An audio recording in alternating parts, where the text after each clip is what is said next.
Boa noite, queridos amigos, queridos irmãos. Nós estamos dando prosseguimento à nossa viagem pela Turquia, viagem de estudo, de busca das raízes do cristianismo primitivo, dos heróis que sucederam Jesus, daqueles que conviveram com ele, como os seus apóstolos, e aqueles que foram discípulos dos apóstolos. Hoje nós vamos falar de um ser, de um homem conhecido por toda aquela região em torno da cidade de Esmirna, na Turquia. Esmirna é uma cidade belíssima que fica às margens do mar Egeu, é chamada de princesa do Egeu, porque a sua calçada em união com o mar Egeu funciona como se fosse assim um porto, porque as cordas dos barcos ficam amarradas nas calçadas. Você passa na beira-mar e vai observando aquele contraste, aquela maravilha. Eu nunca vi nada igual por onde eu caminhei pelo mundo, nada igual a Esmirna. Fiquei encantado com o nosso grupo e à noite, hospedado no hotel, eu estava lá no quinto ou sexto andar, não tenho bem certeza, quando eu olhei para baixo e vi o telhado de uma construção que parecia um seminário, um colégio, uma igreja. Eu não tinha certeza, mas como eu sou muito curioso, eu fiquei preocupado de conhecer aquela região ali, aquela construção. No dia seguinte, eu aproveitei um momento de folga, no intervalo de almoço, e fui verificar que prédio era aquele. E fiquei mais uma vez agradecido a Deus, porque quando eu cheguei ali estava escrito em turco: Sen Policarpo, Aziz Policarpo Kilisesi, ou seja, Igreja de São Policarpo. Eu tomei assim uma espécie de susto. Eu fiquei, de uma certa forma, emocionado, porque eu conhecia a história de Policarpo de Esmirna, narrada por muitos escritores do cristianismo, em especial o patrístico do século IV, Eusébio de Cesareia. E fiquei encantado, entrei naquela igreja, observei a história daquilo que eu conhecia, que eu vou tentar resumir para vocês, o testemunho desse homem fantástico, fiel a Jesus. Curiosamente, antes de eu chegar em Esmirna, eu passei numa cidadezinha hoje da Turquia chamada Akşehir, que tem lá na entrada na parada que a gente faz, tem um homem andando no jumento, mas com as costas para a cabeça do jumento, andando, o jumento caminhando com ele de costas. Eu achei aquilo interessante e eu descobri através da nossa guia que tratava-se de um grande sábio, Odja, Hodja, que era um homem muito sábio, e que aquela região ali, depois eu descobri que antigamente, na época de Policarpo, chamava-se Filomélio, e Filomélio, curiosamente, era o nome de uma comunidade fundada por Policarpo de Esmirna, que foi discípulo de São João. Então, um homem de uma fidelidade a Jesus incalculável. E quando veio a perseguição dos romanos, ele já estava velho, mas uma pessoa que tinha muita força ainda, muita fidelidade, pregava muito bem. Ele já estava com 86 anos de idade quando começaram as perseguições do Império Romano para que os cristãos jurassem fidelidade aos seus deuses. E Policarpo não se submetia, nem um cristão fiel que seguia ele se submetia a essas exigências dos romanos. Mas aí Policarpo estava na cidade, fizeram-no fugir, mas quando ele chega no local onde o levaram, ele foi orar à noite. E quando ele estava orando, ele desdobrado, ou em transe mediúnico, ele teve uma visão de que 3 dias antes de sua prisão, ele estava nesse momento orando, ele viu que o travesseiro de sua cabeceira se consumia completamente, abrasado pelo fogo. E ele acordou e interpretou imediatamente para os presentes que ali se encontravam com ele, que ele iria ser preso, que haveria de morrer por Cristo no fogo. E foi assim que aqueles que o procuravam por toda aquela região o encontraram próximos aonde ele estava, e que ele estava no primeiro andar, mas não fugiu. Ele sabia que precisava passar por aquilo em testemunho de Jesus. Então ele, depois da sua oração, ele desceu e estava esperando o grupo. Era um dia de sábado.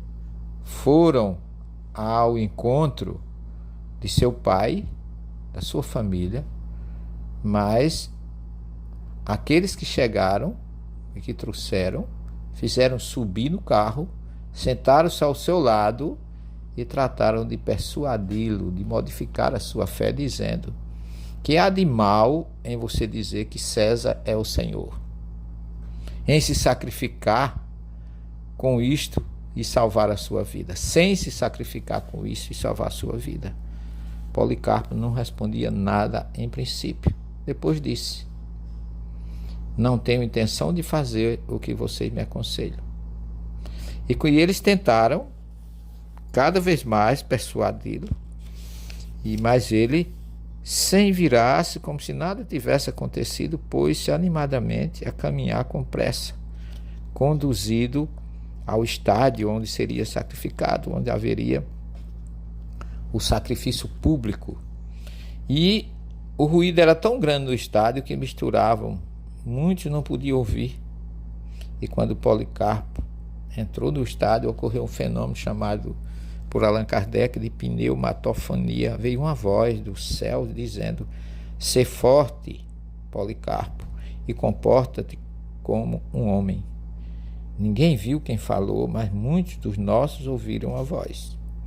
Quando conduziram ele, armou-se um grande tumulto por parte dos que perceberam que haviam prendido Policarpo. Até agora achavam que ele estava conseguindo se safrar. Logo que, quando se aproximou, o procônsul lhe perguntou se ele era Policarpo. Ele confessou sem nenhuma dúvida. E ele foi dizendo: olha, como você já é uma pessoa idosa, eu gostaria que você jurasse pelo gênio do César. Muda de pensar e diga: morram os ateus, que eles consideravam os cristãos ateus. Mas Policarpo olhou com o rosto severo a toda a turba que estava no estádio e jurou fidelidade a Jesus.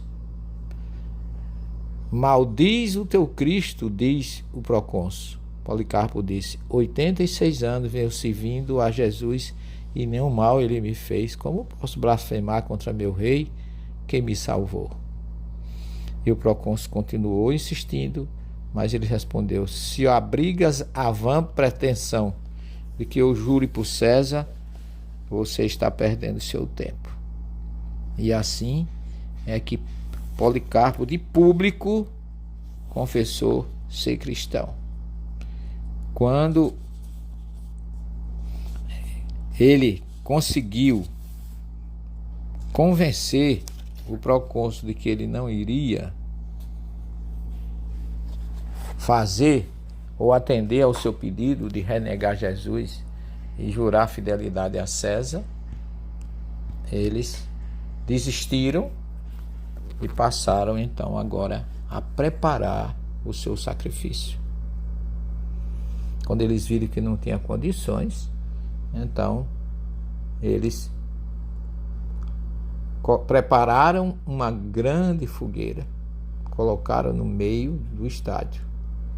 E naquele momento, com as mãos amarradas às costas, como a gente vê no teto da igreja lá de Esmirna, Policarpo fez uma prece a Jesus dizendo: Pai de teu amado e bendito Filho Jesus Cristo, por quem recebemos o conhecimento acerca de si, Deus dos anjos, das potestades, de toda a criação e de toda a raça dos justos que vivem em tua presença. Bendigo-te, porque me julgaste digno deste dia e desta hora, para ter parte entre o número dos mártires no cálice de teu Filho Jesus o Cristo, para a ressurreição da vida eterna. Quando ele pronunciou, terminou a sua oração, ele terminou, os encarregados do fogo acenderam o fogo, fazendo-se uma grande chama, aconteceu um prodígio. O fogo apareceu uma espécie de vento, o fogo formou uma espécie de abóbada como a vela de um navio, enchida pelo vento, protegeu o corpo do mártir como uma muralha em torno dele. Ele estava no meio do fogo, não como carne queimada, mas como ouro e prata candentes no forno. E nós, em verdade, sentimos uma fragrância, um perfume, como exalada pelo incenso ou por qualquer outro aroma precioso. E, semelhante às provas de Daniel lá em Nabucodonosor, com seus amigos na fogueira, nada aconteceu a Policarpo.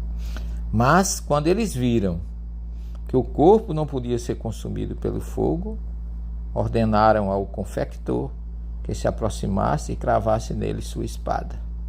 Feito isto, diz Eusébio de Cesareia que brotou uma caudal de sangue tão grande que apagou o fogo e deixou assombrada a multidão que ali se encontrava. Naquele momento, diz Eusébio que o rival e invejoso maligno adversário dos justos, ao ver a grandeza do seu martírio e a vida irrepreensível que havia levado desde o princípio, e que já estava coroado com a coroa da integridade, e já tinha alcançado o prêmio indiscutível, dispôs as coisas de tal maneira que nós não recolhemos seu corpo, mesmo sendo muitos os que desejavam fazê-lo e ter parte em seus santos despojos. Alguns dias depois, sugeriram a Nicetas, pai de Herodes e irmão de Alce, solicitado ao governador que não entregasse o corpo do mártir. Aqui nós temos, a história continua, mas eu só quis focalizar essa parte para vocês entenderem quantas coisas a gente encontra na Ásia Menor. Lá em Icônio a mesma coisa, com Paulo e Teclas, aconteceu a mesma coisa. Teclas foi levado às feras e as feras não a devoraram. Daniel na cova dos leões. A força espiritual desses homens, da sua fé em Deus, causam esses prodígios que fazem com que a gente, ao entrar em contato com eles geograficamente, historicamente, presencialmente, no ambiente onde essas coisas aconteceram, quem tem um pouco mais de sensibilidade se emociona. A gente vê o grupo, lágrimas nos olhos de muitos ao ouvir essas histórias que a gente narra para eles, que eles estão receptivos, sintonizados com o amor de Jesus, e que nós temos esperado de Jesus a fé, a confiança, a esperança de que Ele, como prometeu, não nos deixará só, estará conosco até a consumação dos séculos.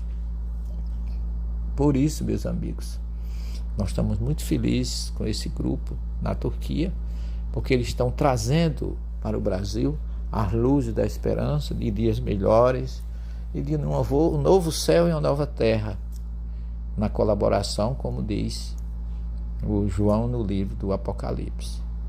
Vamos pedir a Jesus que nos envolva com a fé de Policarpo e de tantos outros que testemunharam o amor por Jesus, como Emmanuel fala também, Ave Cristo, tantos outros martírios que a gente conhece, que deram heróis que pela sua fé, pela sua confiança em Jesus, nunca cederam às dificuldades que encontraram em seu caminho. Que Jesus possa estar com vocês. Até amanhã, se Deus quiser, com mais uma história acerca das comunidades fundadas por João na Ásia Menor. Muita paz a todos. Jesus conosco sempre.